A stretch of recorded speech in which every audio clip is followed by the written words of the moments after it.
Madame, Messieurs, merci pour votre fidélité à notre magazine Rendez-vous du soir.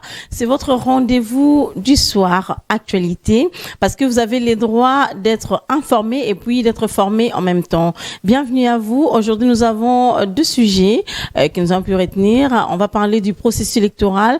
Vous savez, tout comme moi, que le train de la CENI est déjà en marche. La CENI n'est jure qu'à l'organisation des élections crédibles, libres et transparentes. C'est ça, la crédibilité. C'est ça les problèmes.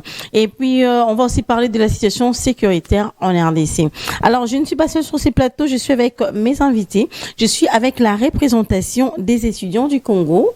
Je cite avec le président Maurice Mukandaï, le président national. J'ai ajouté Mukandaï. Bonsoir. Bonsoir, madame. Bienvenue, président. Vous allez bien? Oui, ça va. Je n'ai pas massacré votre nom non, aujourd'hui. Ça va. C'est Mukandaï. Vous voyez comment j'ai lu ça en syllabes. Hein? Et voilà, monsieur Mukandaï Maurice est accompagné de son vice-président, comme toujours. C'est comme Élie et Élisée. Il s'agit de monsieur Prince Wembolenga. Moyouani? Moyo. J'ai pas le loin là. Je mets l'huile là. Alors, comment ça va? Oui, ça va bien, madame. Et vous-même? Oui, ça va. Dieu fait grâce. Au rythme des élections, comme qui dit rien. Bien entendu. Voilà, on va parler du processus électoral et puis de la situation sécuritaire. Ça vous va? Ok. Alors, comment se porte l'arrêt que la représentation des étudiants du Congo? La représentation des étudiants du commence par les Congo est présidents. en Oui, bonne allez-y. santé Oui. et tout marche bien. Ok. L'arrêt, ça va? C'est costaud? Oui, ça va. On est en train de faire ce que nous pouvons. Oui. Jusque-là, ça va. Avec votre grande vision, Oui. vous essayez de consolider, de mettre ensemble tous les étudiants de la démocratie du Congo. Est-ce que vous êtes déjà arrivé à cette finalité? Jusque-là, on n'est pas encore arrivé à ce que nous sommes en train de chercher. Oui. Mais il faut toujours commencer quelque part, comme on a déjà commencé.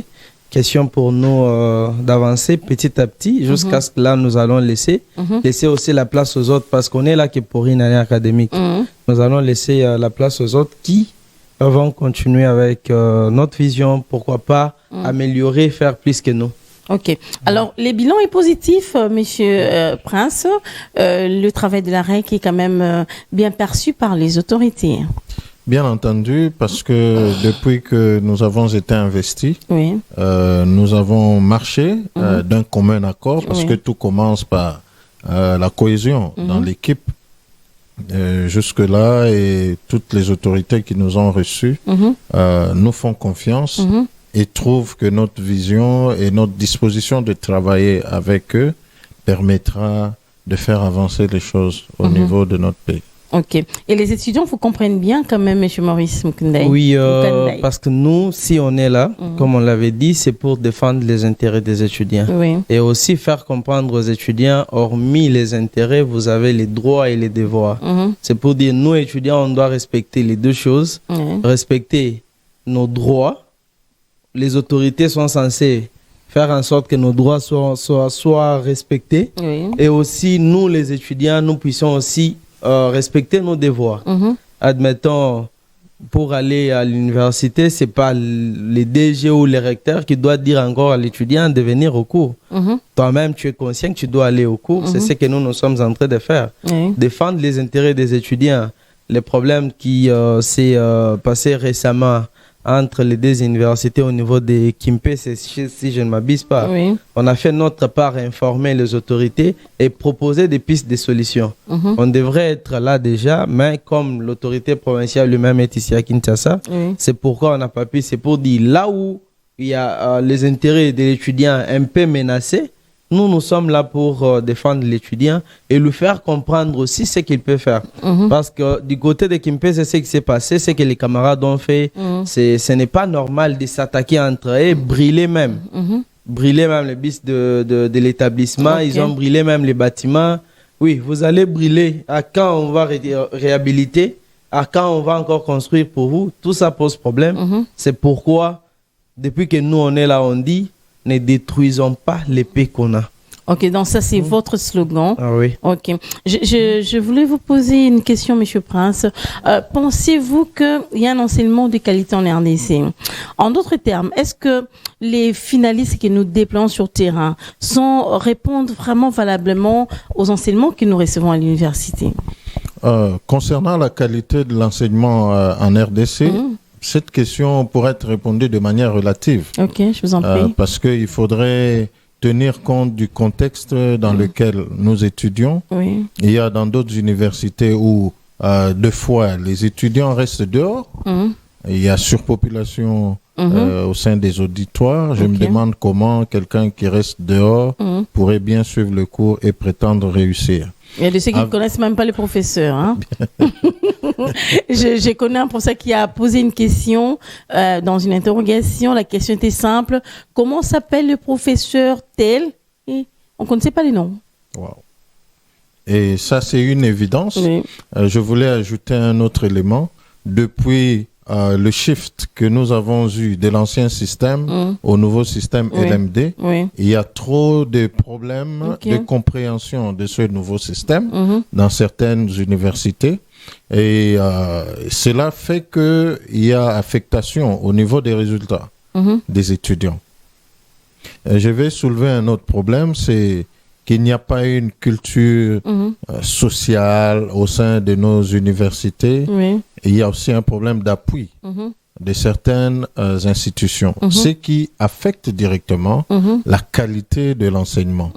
Néanmoins, globalement, nous trouvons que l'enseignement se porte bien en RDC, d'autant plus que certains se qualifient au moins différemment des autres. Il y a beaucoup d'efforts à fournir et de la part des autorités académiques, des autorités étatiques, mais la plus grande part, c'est aussi au niveau de l'étudiant. Je vais éveiller la curiosité des étudiants.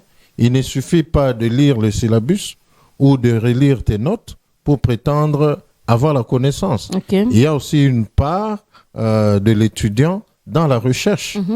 Beaucoup de nos amis n'utilisent pas l'Internet alors que c'est une encyclopédie, c'est une grande bibliothèque.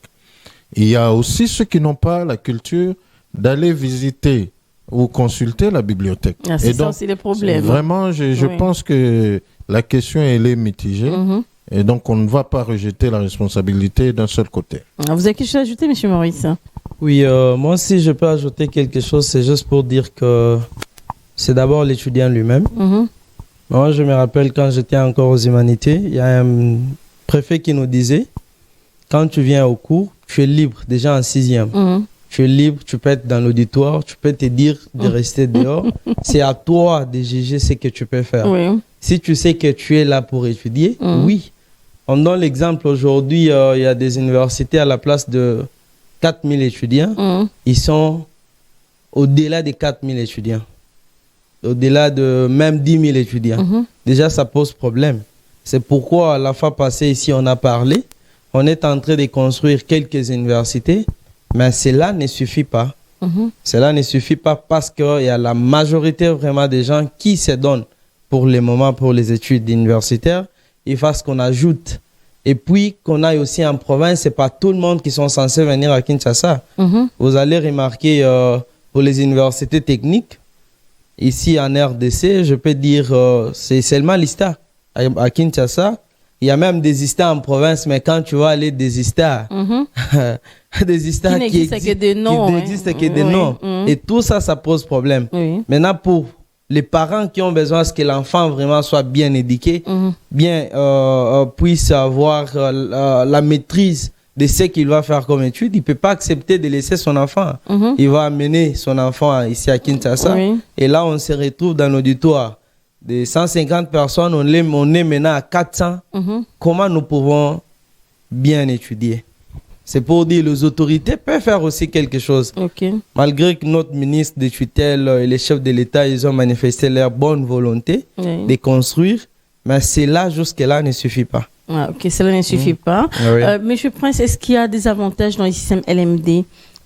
Il y par a rapport à plein l'ancien d'avantages. système, oui. Oui, il y a plein d'avantages dans le système LMD. Oui, tel que parce quoi, que le système LMD a pour finalité d'apprendre le métier à l'étudiant. Ah, directement, vous serez... Donc, vous acquérez des compétences qui vont vous permettre d'être utile dans le monde professionnel. Ça, c'est le côté vraiment positif de ce système. Mais aussi, c'est l'étudiant qui travaille plus que le professeur. Comment ça? Dans ce système. Il y a beaucoup plus de temps de travaux des étudiants, de recherche. Et le professeur ne vous donne que les grandes lignes. C'est ça qui est bon dans ce système. Mais c'est pas la culture de nos étudiants. Hein. Voilà pourquoi vous l'avez épinglé tantôt en termes de recherche. Nos étudiants sont faibles, mais non, comment ils vont évoluer? En fait, j'aimerais responsabiliser mes camarades dans ce sens que il y a deux catégories de personnes pour ce qui concerne l'éducation.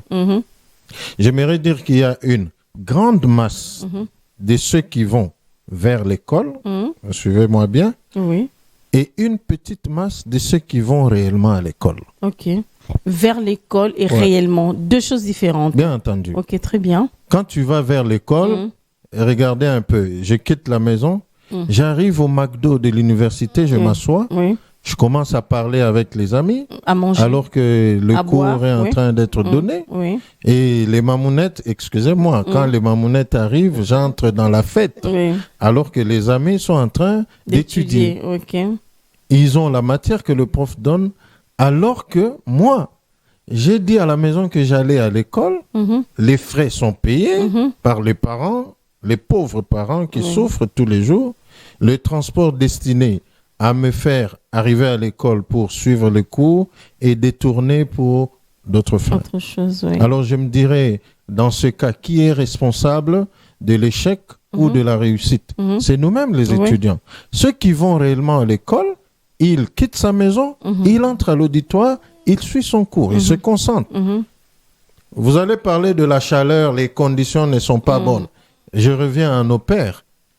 Dans quelles conditions ils ont étudié dans quelles conditions, mais parfois ils sont sous les des arbres. Ministres, des gouverneurs. Vous voyez, il y a une part de l'étudiant, c'est pour dire qu'il faudrait accepter le sacrifice un moment de la vie.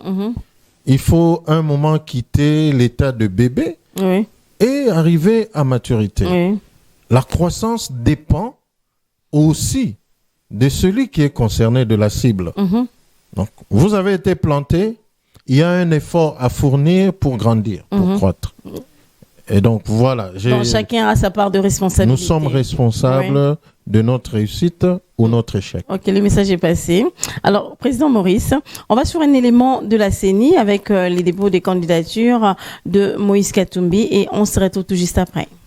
Les dossiers des candidatures à la présidentielle du 20 décembre 2023 de Moïse Katumbi, représenté par Hervé Diakessé, porte-parole de son parti Ensemble pour la République, a été reçu au bureau de réception des traitements des candidatures situé au siège de la commission électorale. En vue de se conformer aux prescrits de la loi électorale, comme il est de coutume, l'équipe de Moïse Katumbi a été conduite auprès du président de la CENI, Denis Kadima Kazadi, par les rapporteur de la CENI, Patricia Ntseya, par ailleurs supervisé des opérations de dépôt des candidatures. L'entrevue a tourné autour du processus électoral en cours qui aboutira au scrutin à venir. Au sortir de cet échange, le porte-parole de l'Ensemble pour la République s'est exprimé en ces termes. En ces jours historiques du mercredi 4 octobre 2023, Ensemble pour la République vient de déposer solennellement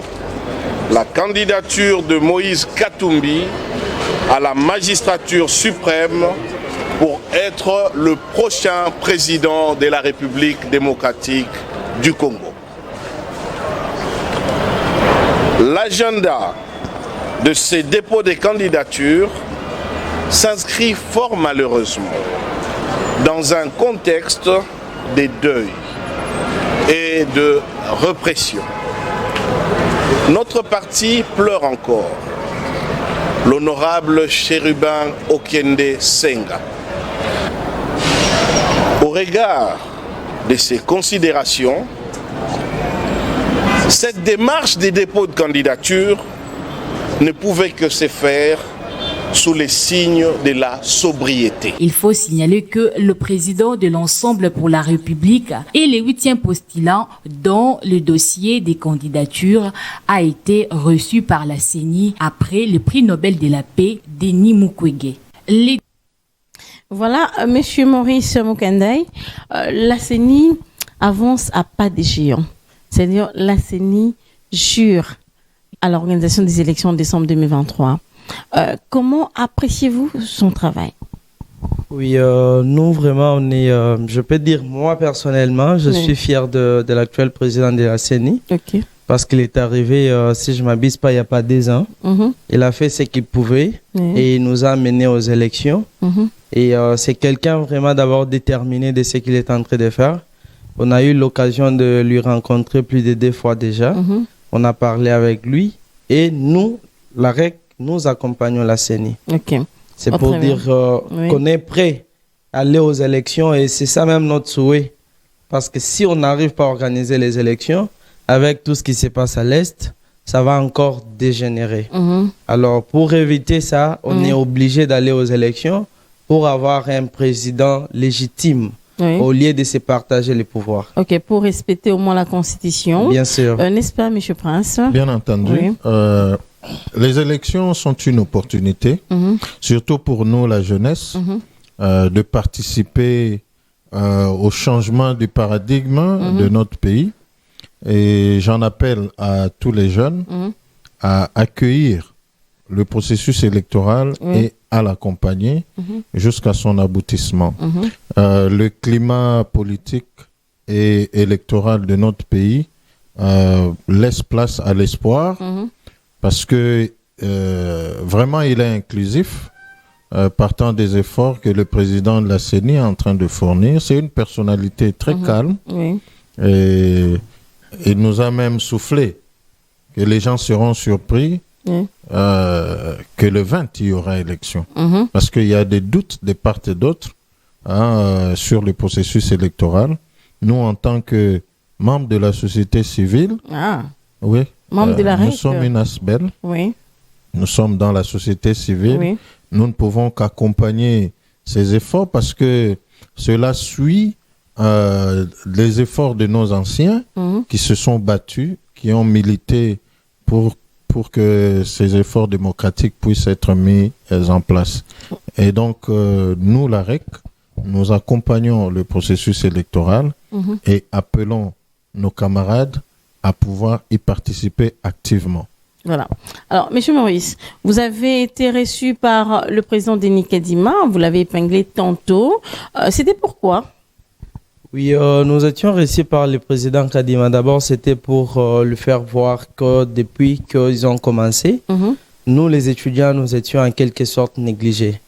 D'abord, au moment de l'enrôlement, on pouvait nous associer pour mobiliser encore beaucoup plus parce qu'on s'est dit, pour nous, jusque-là, ce n'est pas tout le monde qui se sont enrôlés. Dans nos universités, il y a quelqu'un, des fois, qui avait 17 ans, qui pouvait ajouter 18 ans dans quelques jours, mais il a oublié qu'il a ajouté 18 ans, qui devrait aller s'enrôler. Pas seulement dans nos universités, même dans nos quartiers, quelqu'un qui vit avec sa grand-mère, déjà fatiguée, c'est lui qui pouvait vraiment insister. Grand-mère Tokende au s'enrôler, il n'a pas pu faire ça. C'est pour dire qu'il y a encore d'autres personnes qui n'ont pas eu l'occasion de se faire enrôler.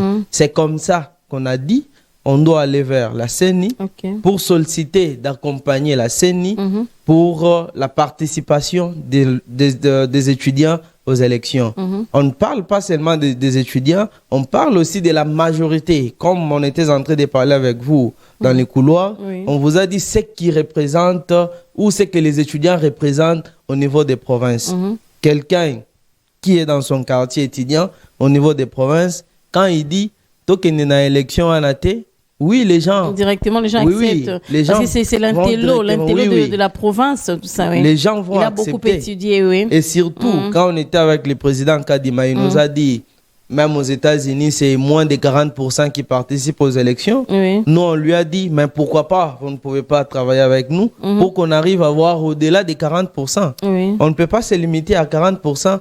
Les élections de l'ancien président, c'est qui encore... le président sortant de la CENI, il y a eu moins de 40% ou presque 40%. Et nous, notre objectif en travaillant avec la CENI, c'est d'aller au-delà des 40%, mobiliser encore beaucoup plus les étudiants. Oui. Parce que c'est que les étudiants représentent dans ces pays. Un chef de l'État peut être uniquement élu par les étudiants. Seulement par les étudiants. Par les étudiants. Alors, j'aimerais bien comprendre, Monsieur Maurice, qu'est-ce que vous demandez à nos gouvernants?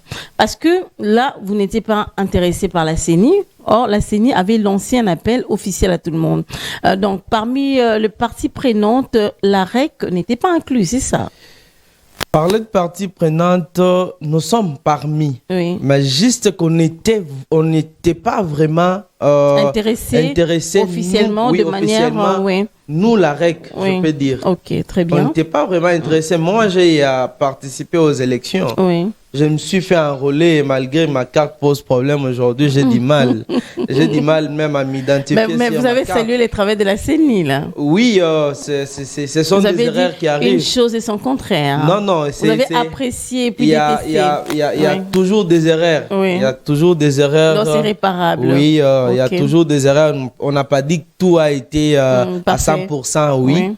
Mais quand même, il y a les 3% qui posent problème, c'est qui est tout à fait Mais normal. comment vous allez voter alors si Nous, vous avez votre carte non, là? non, mais on a lancé le processus de remise de duplicata. Ok. C'est pour dire, c'est moi qui traîne encore. Oui. Je suis censé passer pour récupérer le duplicata qui va me permettre d'aller voter. Ok. Il y a même nos frères de l'Équateur avec leur stratégie de chauffer, de brûler, et puis il y a des écrits qui sortent. Chauffer comment? Il y a- Mais ce sont des stratégies qu'il faut Oui. donner. Hein, parce qu'il y a beaucoup de gens qui se retrouvent dans ces cas. Hein. Ah oui, Oui. il y a nos frères. Ça se passe même sur les réseaux sociaux. Je ne sais pas comment expliquer ça. Tu prends ta carte, tu peux chauffer comme ça. À un moment donné, il y a les noms et les visages qui sortent. Ah bon, je vais essayer aussi. Hein. Mais je vais conseiller aux gens de passer, récupérer leur duplicata, c'est plus mieux. Ok. Dans la CENI et son tâche, c'est vous, Monsieur Maurice, qui est un peu trop lent pour aller retirer votre carte. Alors, Monsieur Prince, vous avez conversé avec Monsieur Denis Kadima. Vous avez été rassuré de sa réponse par rapport à votre demande? Au fait, il a répondu aux questions que nous lui avons posées. Nous n'allons pas creuser dans le secret de la CENI. Il y a des secrets d'État qui ne peut pas mettre à la disposition du public.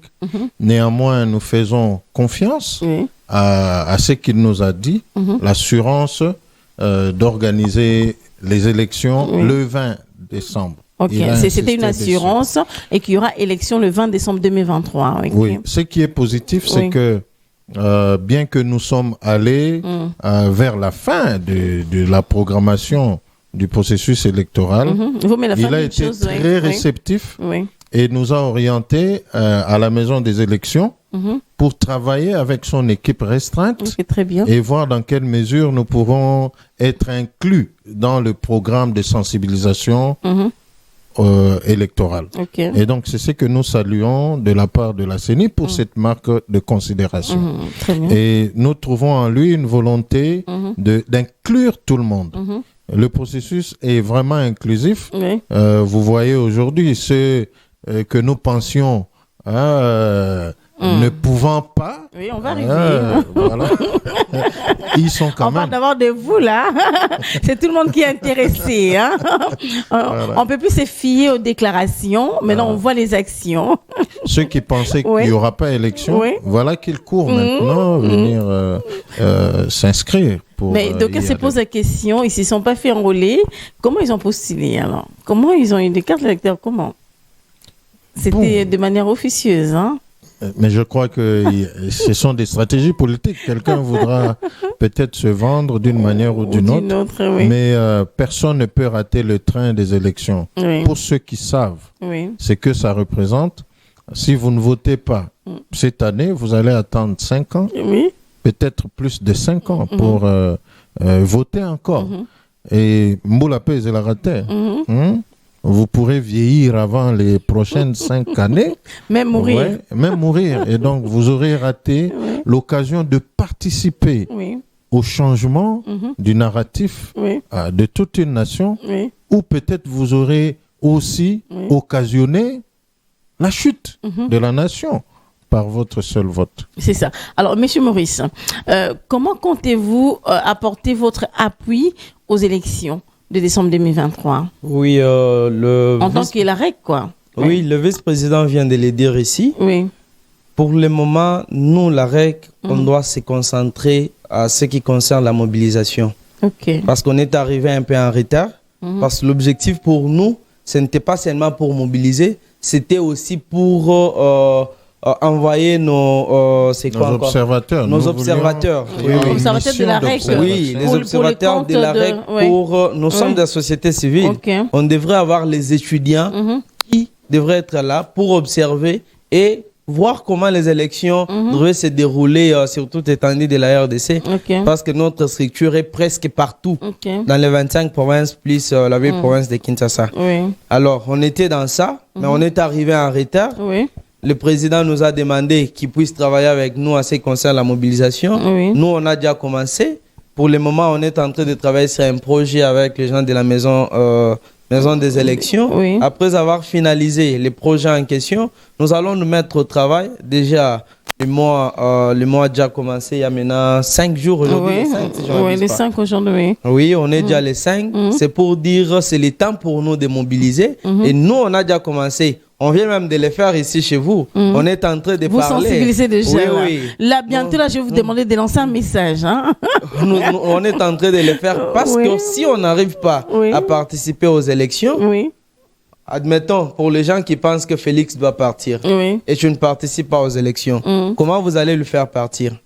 Pour les gens qui pensent que Félix doit rester au pouvoir, tu ne participes pas aux élections, comment il va rester au pouvoir? C'est pourquoi, en tant que Congolais, on est tous obligés d'aller aux élections, surtout nous les étudiants. Vous pensez qu'il y a des étudiants qui résistent encore à l'appel de la CENI, qui pensent que c'est pas intéressant de voter quand même? Les autres pensent que est-ce que le président ne va pas faire ce qui s'est passé avec Malou Malou, Mulunda et c'est lui qui vient de... Qu'est-ce qui s'était passé?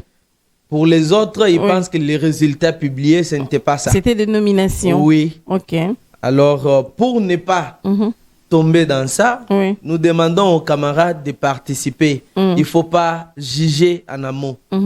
Pour dire que non, il y a les autres qui parlent, même le président de la CENI, il est kassaïen.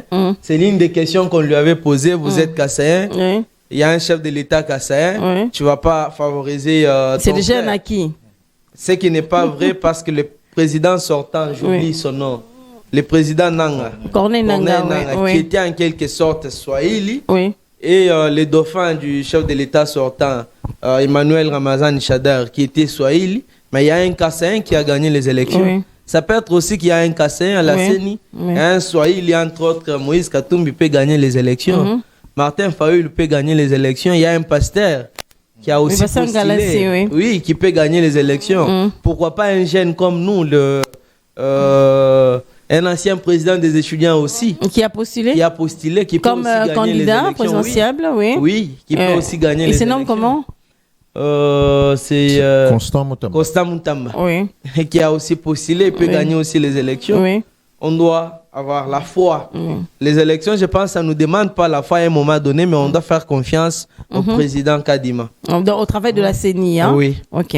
Alors, très bien. La CENI agit de façon indépendante parce que c'est vraiment une institution de la République d'appui à la démocratie. Alors, vous pensez que l'étudiant congolais est à mesure déjà d'affronter les élections? Parce que là, M. Maurice l'a dit tantôt, qu'il y a des étudiants qui résistent encore, qui se disent en eux-mêmes, c'est important d'aller aux élections, on va aller voter de notre voix, et puis il y aura d'autres noms qui sortiront de ces élections. Est-ce que vous, M. Prince, vous pensez que c'est les moments vraiment, est-ce que l'étudiant congolais est déjà bien préparé pour affronter les échéances électorales? Je pense que il y a des choses qui ont raté. Peut-être dans le processus, du point de vue pratique, mais on peut toujours récupérer ce qui a manqué et associer tout le monde. Quand le royaume est menacé, il faut s'unir. Quand tout ne marche pas, il faut quand même trouver une occasion, un cadre dialogique pour faire comprendre à tout le monde qu'est-ce qui n'a pas été, faire une évaluation. Il y a des analyses SWOT, par exemple, force, faiblesse, opportunité, menace.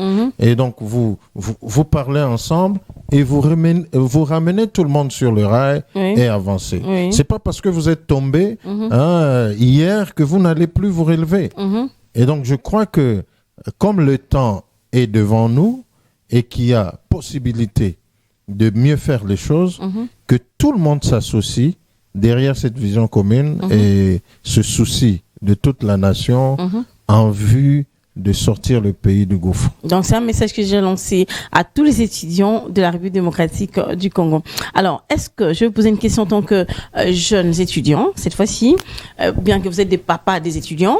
Alors, est-ce que vous avez des modèles dans la politique congolaise? En d'autres termes, est-ce que nos politiciens inspirent confiance? Oui, madame, pour cette question, j'aime que nous puissions utiliser une sagesse. Ok, allez-y.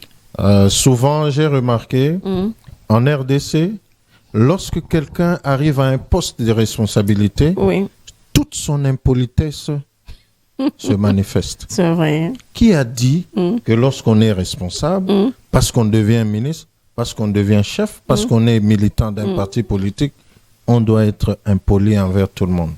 Excusez-moi de le dire. Vous répondez mal à tout le monde parce que vous avez un poste de responsabilité. Lorsque nous arrivons au poste de responsabilité, ce n'est pas un privilège. C'est une lourde charge que nous portons. Alors, j'aimerais appeler tout le monde à considérer les efforts de tous ceux qui sont passés avant nous. Ok, très bien. Vous critiquez une maison parce que vous n'y habitez pas.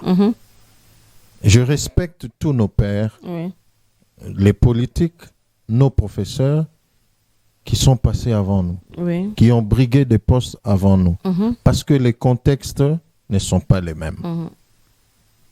Au moins pour ça, leur courage d'affronter ses responsabilités et de porter ses charges et de mener le pays jusque là où nous nous trouvons, nous devons les saluer.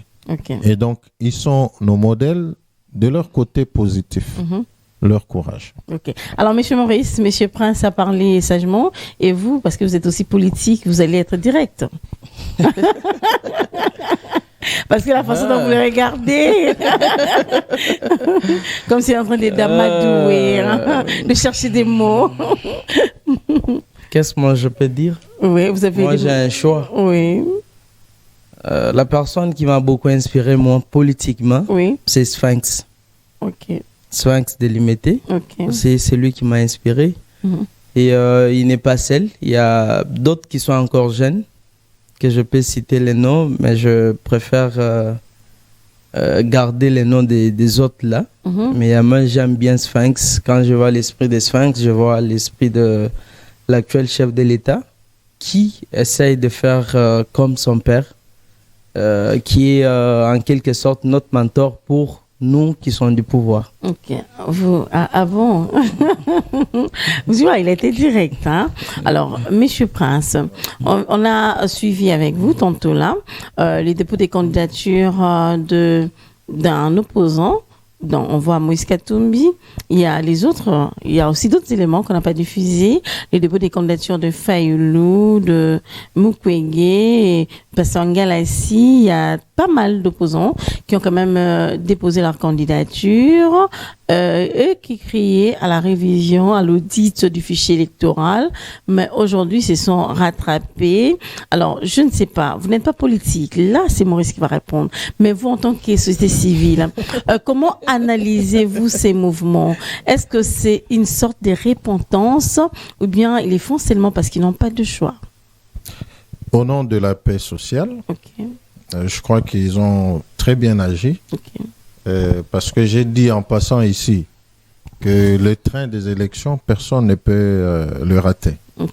Lorsque tu rates, tu entres dans les oubliettes.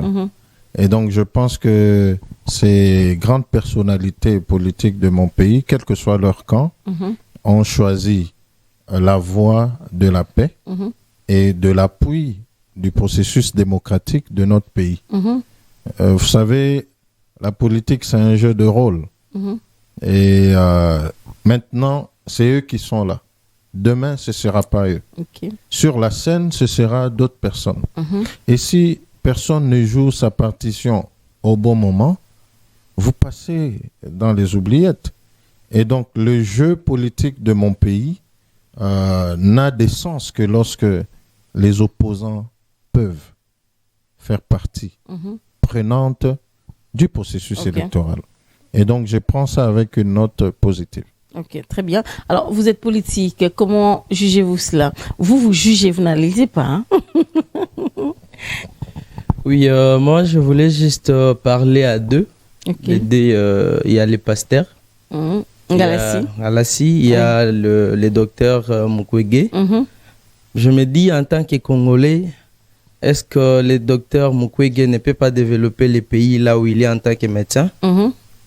Pour développer... Mais c'est pas lui, parce qu'on l'a poussé par les femmes. Il dit qu'il mérite maintenant la magistrature suprême, parce qu'il est tellement soigné de femmes, sauvé des femmes. On est politique. Oui. C'est quand on a manifesté nos ambitions qu'il y a des gens qui viennent derrière nous pour nous pousser. Il avait déjà manifesté ses ambitions. Les femmes, c'est récemment. Est-ce qu'on peut il avait croire... déjà ses ambitions en lui. Est-ce qu'on peut croire que même l'argent que les femmes ont remis réellement, c'est les femmes qui ont remis cet argent pour le dépôt de candidature? Le pasteur dit qu'il est, je ne sais pas, envoyé dédié. En 2018, je me rappelle, il y avait aussi un pasteur qui venait des États-Unis qui avait dit qu'il était envoyé dédié. Les élections, ça se prépare. Même l'opposition, ils n'ont pas eu le temps de préparer ces élections. Mais ils n'ont pas le choix. Comme le VP Prince vient de le dire, ne pas participer aux élections politiquement, c'est s'enterrer aussi. Ils n'ont pas eu le temps de se préparer pour les élections. Aujourd'hui, je parle de Martin Fayoulou qui participe aux élections, qui n'a pas de député. Je ne sais pas comment il va gérer. Vous rassurez qu'il n'a pas de député. Mais il n'y a personne. Il n'y a personne de son parti politique officiellement qui a postulé. Au moins des gens qui se sont se sont désolidarisés avec lui. Mais il n'y a personne parmi ces députés, personne n'a postulé. Récemment même, il a saisi la CENI officiellement pour demander à ce que qu'on puisse aligner aussi ces gens. Tant que la CENI est en train de travailler pour nous amener aux élections le 20, il y a nos soi-disant opposants qui arrivent en retard, qui sollicitent encore qu'on puisse travailler sur l'analyse des dossiers de leurs candidats. Ça ne se fait pas comme ça. Les élections, ça se prépare. Moi, je me dis, l'opposition dans notre pays, oui, l'opposition existe, mais ils n'ont pas eu à préparer ces élections. On y va juste pour aller aux élections et accompagner un candidat en quelque sorte qui a déjà gagné ces élections. Vous ne pensez pas que cette situation va dégénérer après la publication des résultats, parce que l'opposition n'est pas bien préparée, vous l'avez dit tantôt, mais allons-y quand même aux élections. Et après publication, vous ne pensez pas que la situation va dégénérer parce qu'ils vont crier encore à la tricherie, à la nomination? Vous ne pensez pas? Oui, je voulais dire quelque chose ici. Quand on était reçu par le président de la CENI, on a parlé de deux choses. La sensibilisation à la participation aux élections et l'acceptation des résultats. C'est pour dire, quand je participe aux élections, je sais que je vais voter X. Et c'est X qui est sorti. Comment je vais aller suivre l'opposant qui n'est pas, ou Y qui a perdu aux élections, qui vient me dire, vous étudiants, parce que la plupart des opposants ou la plupart des politiciens, ils ont toujours tendance à manipuler nous les petits peuples. Jeunes, nous les petits peuples, parce qu'on nous appelle, nous sommes les petits peuples. Mais c'est les petits peuples qui fait des honorables députés et tout. On nous appelle, nous les petits peuples. Comment vous allez venir influencer ou bien me dire de contester la personne que moi-même j'ai votée? C'est impossible. C'est pourquoi nous sommes en train de travailler sur ces deux.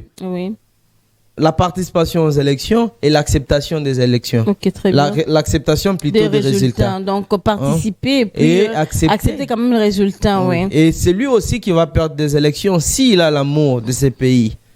Pourquoi il doit faire des déclarations? Là, je me rappelle l'année en 2018, quand le président qui fit Premier ministre Adolphe Muzito, ils ont perdu aux élections avec Martin Fayoul.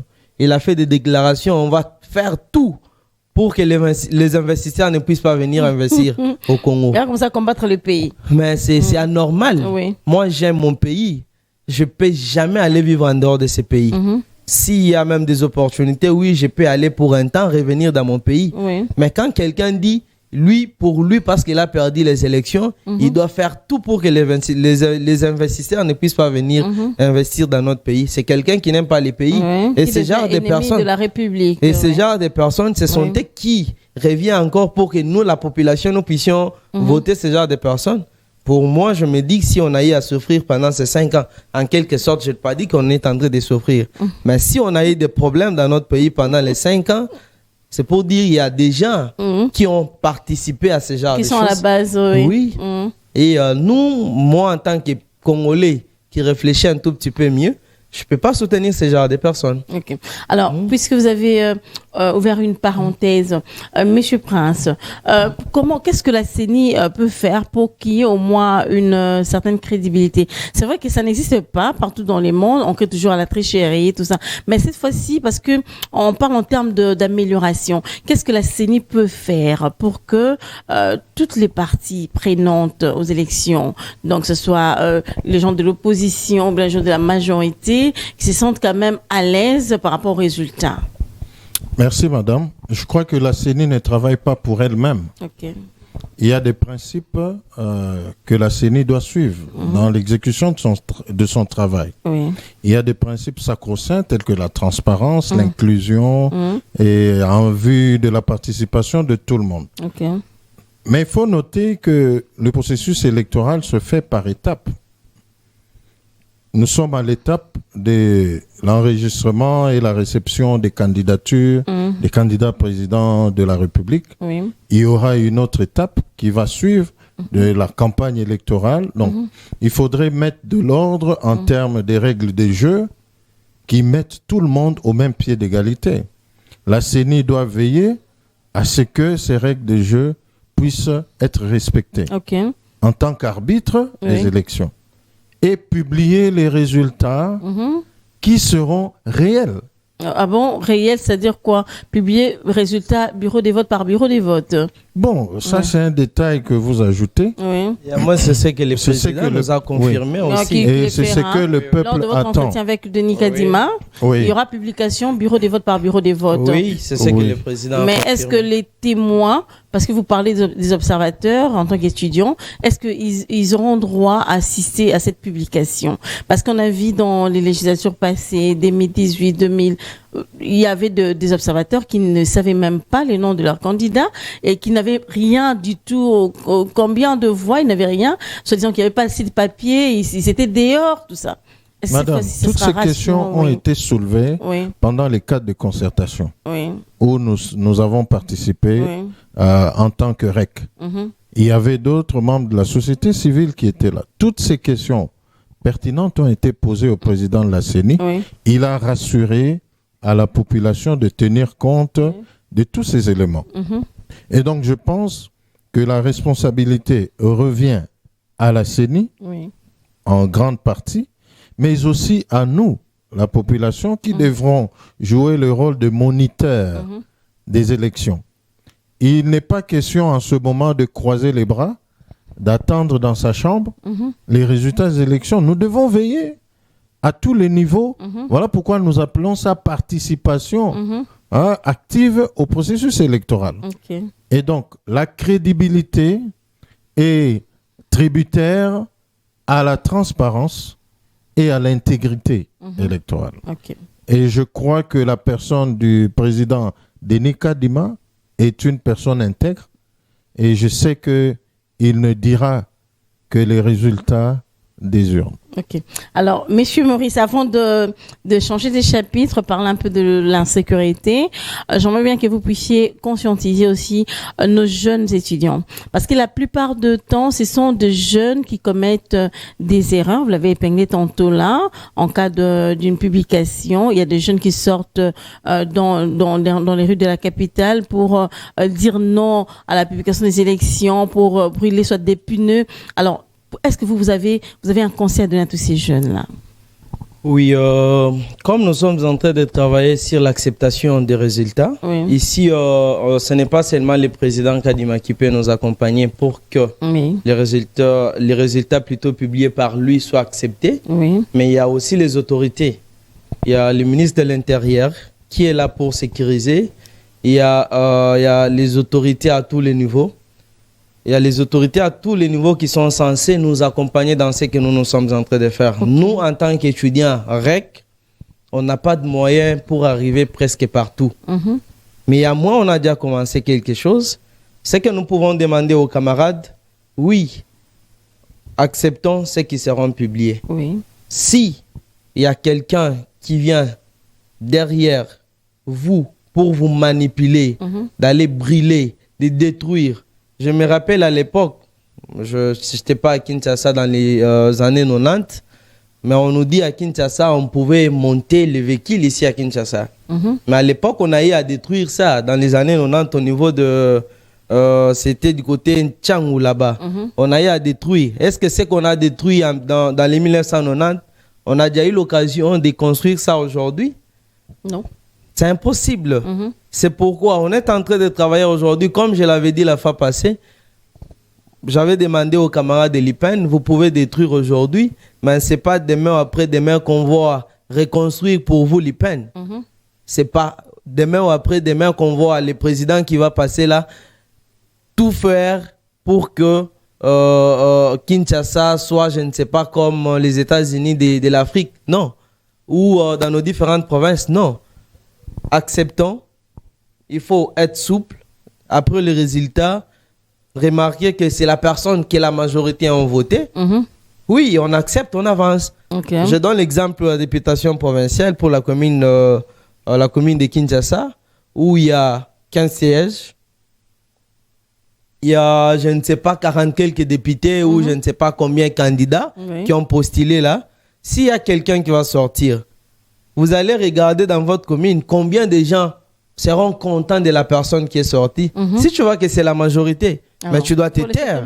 La tolérance. Oui, tu dois te taire. Tu n'es pas obligé de s'attaquer à ces gens-là.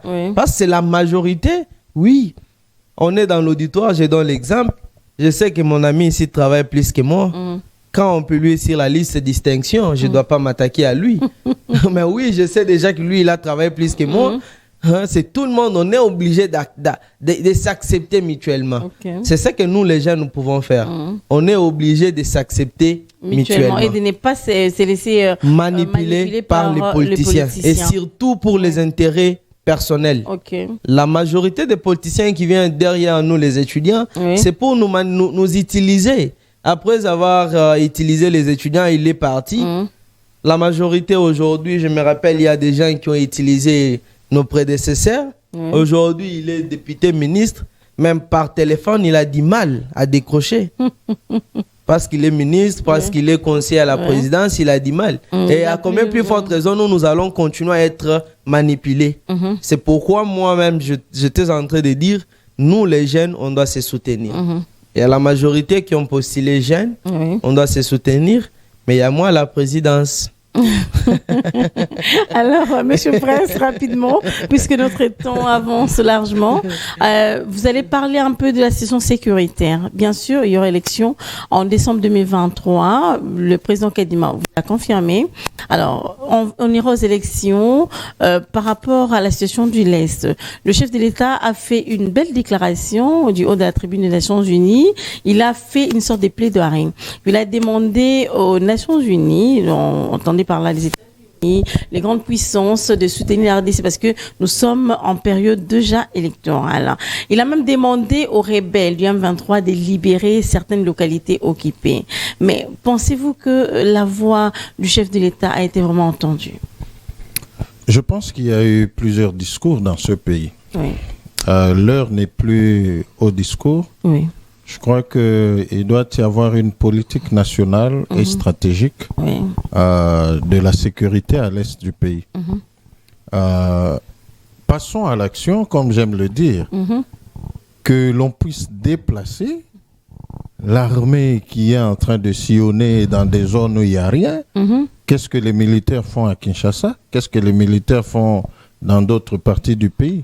Si c'est un problème d'effectifs, il faudrait renforcer les effectifs à l'est du pays. Parce que c'est là que ça capote à tout moment. Et j'ai appris ce matin qu'à Kwamut, il y a encore des conflits qui ont repris. Oui. C'est toujours Ils dans ont ces même mêmes récupéré zones. les localités qu'ils avaient lâchées. Voilà. Les mêmes rebelles dont on parle, ils sont en et d'ailleurs, action, leur action devient encore très intensive. Ok, oui. Je ne sais pas parce qu'on les a cités. Oui. On les Et a donc- provoqués.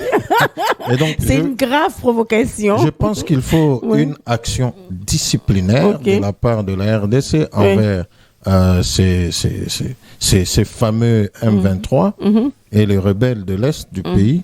Je pense que ceux qui travaillent avec le chef de l'État, notamment le ministre en charge de la sécurité et la territoriale, de prendre des mesures drastiques parce que le paisible Congolais doit aller voter Calmement. son président, Librement. son député. Oui.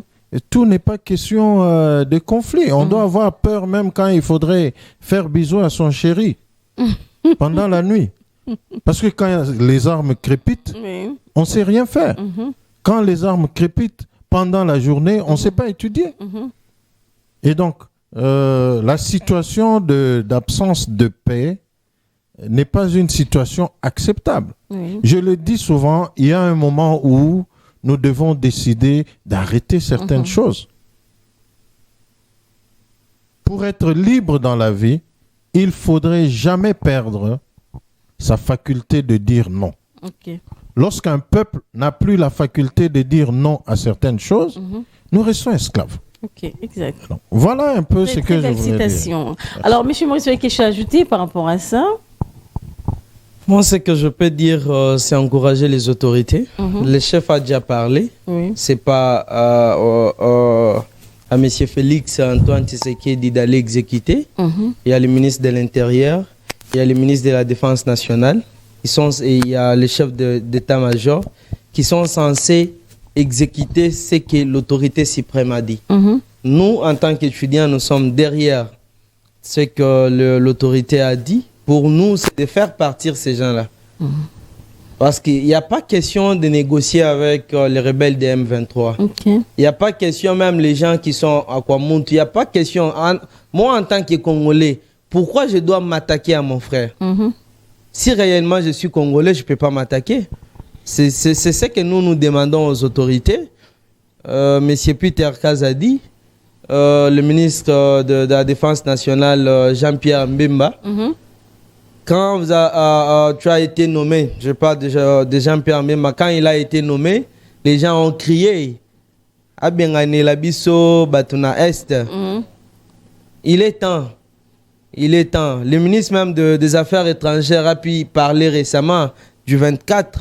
Mais aujourd'hui, on est déjà le 5. Je ne sais pas, on attend encore quoi. Nous avons besoin à ce que le gouvernement puisse faire sa part des choses. Nous, on est civils. On n'est pas militaire pour aller s'attaquer parce que d'une façon ou d'une autre, si aujourd'hui, nous, la population, on s'est dit on doit s'attaquer à nos frères voisins qui est le Rwanda en quelque sorte, dans 2-3 jours, je ne crois même pas qu'on peut parler encore de Rwanda. Parce que la population de Rwanda ne représente même pas la population de la ville province de Kinshasa. On est presque. Vous, les autorités, vous êtes là. Nous sommes derrière vous. On a besoin de voir ce que vous allez faire pour la population. Alors, merci, M. Maurice Mukendey. M. Prince, parce que nous chutons déjà, est-ce que vous avez un programme pour la REC? Oui, la REC a un programme très bien détaillé pour son fonctionnement. Ça dépend des priorités que nous avons pour le reste du temps de notre mandat. Nous avions des priorités au niveau administratif que nous sommes en train de d'élaguer peu à peu, mais aussi dans le cadre de nos actions. Oui. Dans les prochains jours, nous voulons avoir un talk avec le président de la République, donc les étudiants face au président de la République. Il va s'en suivre d'autres numéros. J'espère bien que CSS TV va nous accompagner dans ce nous travail. sommes toujours là, oui. Il y a le ministre de l'ESU face aux étudiants. Et c'est là que nous pouvons poser toutes nos questions, nos préoccupations et voir comment faire des recommandations aux autorités, soit académiques et autorités politiques. Il s'en suivra d'autres activités que nous allons laisser connaître le public. Et donc, j'espère bien que nous allons faire un communiqué officiel quant à cela. D'accord. Alors, Monsieur Maurice, puisque vous êtes président, je vous donne ces privilèges-là de donner votre mot de la fin en guise de conclusion, si pas faire une demande aux autorités de la RDC. Oui, je voulais juste préciser ou compléter par rapport à ce que le vice-président Prince vient de dire ici. L'activité que nous sommes en train de préparer le président de la République face aux étudiants, c'est pour lui faire voir d'abord tout ce qu'il a fait pour nous depuis qu'il est là comme chef de l'État. Il y a des universités en construction, il y a des homes réhabilités, entre autres l'INIKIN et l'IPEN. Il y a l'INBTP qu'on est en train de réhabiliter. Il y a même l'IEC avec les fonds propres de l'établissement. On est en train de faire quelque chose. On doit lui dire merci pour tout ce qu'il a fait pour nous. Mais il y a moins aussi, il y a d'autres choses qui restent. Avec le système LMD, il y a connexion Wi-Fi dans d'autres universités. Mais dans d'autres universités, il n'y a pas la connexion. Comme chez moi à l'ISTA, il y a la connexion. Là, ça permet à l'étudiant de faire la part des choses. Quand l'enseignant donne les 40%, lui peut faire des recherches pour avoir les 60%. Mais dans des universités où il n'y a pas la connexion. En province, il y a des universités où il n'y a pas la connexion. Est-ce que ce que le chef a déjà fait pour nous, ça suffit jusque-là? Ça ne suffit pas. C'est pour dire il y a encore d'autres choses que nous allons solliciter auprès de l'autorité suprême. C'est important que notre activité que nous sommes en train d'organiser, nous puissions vraiment réaliser cela. On n'a pas encore fixé des dates. Ça peut tomber au moment de campagne. Il n'y a pas de choix. Mais nous sommes en train de nous préparer pour recevoir l'autorité. Ça peut être au stade des Martyrs. C'est possible pour nous, les étudiants de la ville-province de Kinshasa et quelques universités qui sont tout autour de nous, de remplir le stade des Martyrs. Pourquoi Tata Raphaël? Nous allons voir ce que nous pouvons faire pour recevoir l'autorité et lui faire voir notre soutien. Nous, les étudiants de la RDC, que nous portons envers lui, et aussi demander aux camarades.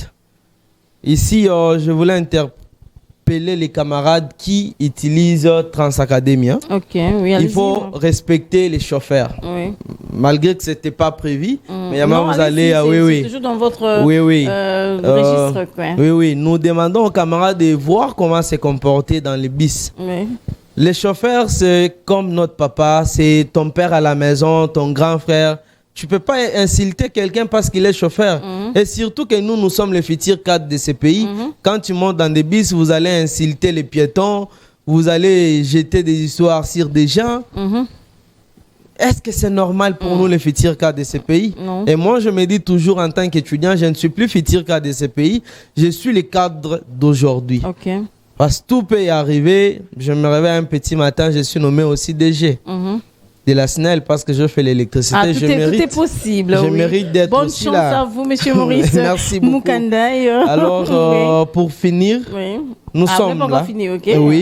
Nous sommes là pour défendre réellement l'intérêt de l'étudiant. Et nous demandons aux autorités de nous accompagner. Vous, les autorités, nous sommes là en tant qu'inspecteurs pour vous inspecter et non être là pour vos garçons de course.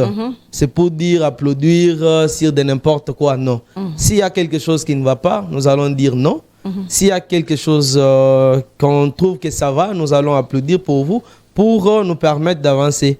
Mais il y a moins, nous, en tant qu'étudiants, participons aux élections, acceptons les résultats qui seront publiés par le président de la CENI et pourquoi pas les résultats définitifs qui seront publiés par la Cour constitutionnelle. Ok. Merci beaucoup, Président Maurice Mukendaï, d'avoir répondu à notre invitation. Également à vous, Monsieur Prince Wembo Linga. C'est ça, le nom kilométrique. En tout cas, merci. En tout cas, Madame, Messieurs, je recevais pour vous la représentation des étudiants du Congo. Là, je vois le président Maurice Mukendaï, qui est le président national des étudiants du Congo, et puis son vice-président, Prince Wembo Linga. Voilà. Ensemble, on a parlé du processus électoral. Vous avez compris quand même la participation de la REC dans ces processus électoraux, sensibiliser les étudiants pour les élections et l'acceptation après les résultats des élections. Alors, vous êtes étudiant, vous avez aussi une grande part de responsabilité. Voilà, vos responsables sont là, ils vous ont quand même conscientisé. À bas la violence, ça sert à rien. Alors, merci beaucoup à l'équipe qui m'a accompagné ce soir. Merci à toi, Percy. Merci à toi, Freddy Vuzantoko, Rigen Bala. J'ai compris qu'il est temps. Merci à toi aussi, Sacré. Alors, Madame, Messieurs, on va se retrouver prochainement pour un autre numéro. À très bientôt.